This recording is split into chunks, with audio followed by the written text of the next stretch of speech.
Good morning and welcome to your Farm and Home Show. I'm Kristi Shive, and this morning we're visiting with Nan Montgomery. She's Warren County SNAP Educator. Good morning, Nan. Good morning, Kristi. Well, Nan, this month we have been talking about New Year's resolutions and goals, and for many people, it is a good time to kind of refocus on some new habits and goals that they have for themselves.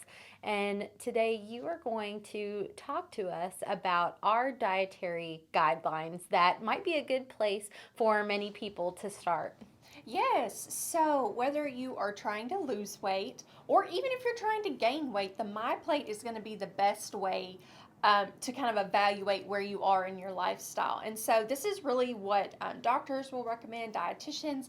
The MyPlate is really what our dietary guidelines are based off of. So you need to eat fruit and vegetable and grain and protein and dairy. Those are all important components of your diet. The only reason why they wouldn't be would be if your doctor or a dietitian has specifically told you to eliminate one of those. If your doctor has not told you to do that, then it's really important that you get all 5 food groups in your diet. But it's also important to consume the proper amounts and shop for the proper ingredients. So, for instance, if you're buying fruit at the grocery store, fresh is best, but sometimes that's not always budget friendly for everybody, so you can always get frozen or canned. But be careful when you're getting canned fruit to make sure that you're getting it just in 100% water or 100% juice, not heavy syrup, because that means that fruit already has natural sweetness and then they're adding extra sugar on top.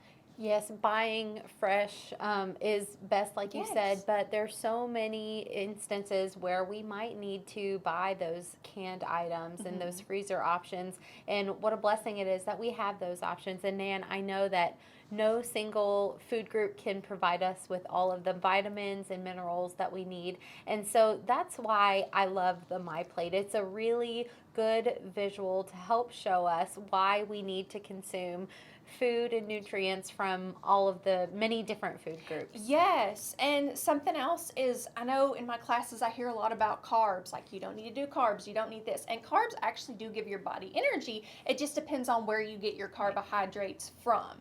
So you could have good carbs or you could have bad carbs. And oftentimes carbs are associated with your grain groups. So it's going to be your breads and your crackers and your cereals. And when you're shopping at the grocery and you're trying to like limit your carbs or kind of watch, really look at the food label. Look how much carbohydrates it says. Look how much sugar is in a product. Look how much sodium is in a product.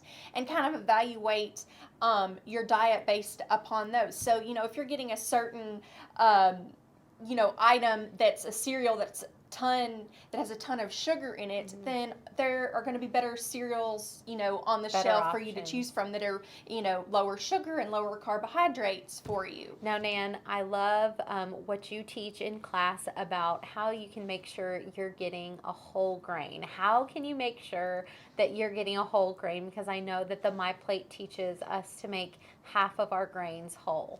Yes. So basically you will just look at the food label, and in the ingredients you want to look for the first word that says whole. And if it doesn't say whole grains, then that product is not a whole grain product. And these can oftentimes be misleading. It'll say multi-grain bread, and that doesn't necessarily mean that that is a whole grain product. So you want to look at your ingredients list and look for the first word that says whole to make sure it's a whole grain product. Nan, you teach so many wonderful things in your programming, and I know each county in Kentucky has an extension office and has the opportunity for people to attend these classes. So if you are watching and would like to attend any of Nan's classes here in Warren County, be sure to give her a call. Now, Nan, we do have a little bit of time left, and I want you to talk about this wonderful resource. What is this calendar? Yes, so this is our 2022 food and nutrition calendar. All the extension offices have their calendars, so if you're not in Warren County, go pick one up.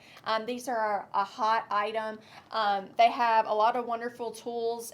Make it a meal, so it'll give you a recipe, and it adds maybe fruit or vegetables you could pair so that it can make it a meal. It's all, first off, it's healthy, but it's also affordable and budget friendly. Nan, thank you so much for being with us today. If you would like to sign up for nutrition classes, be sure to contact your local extension office and be sure to pick up the 2022 Food and Nutrition Calendar. Thanks for watching, and we'll see you next time.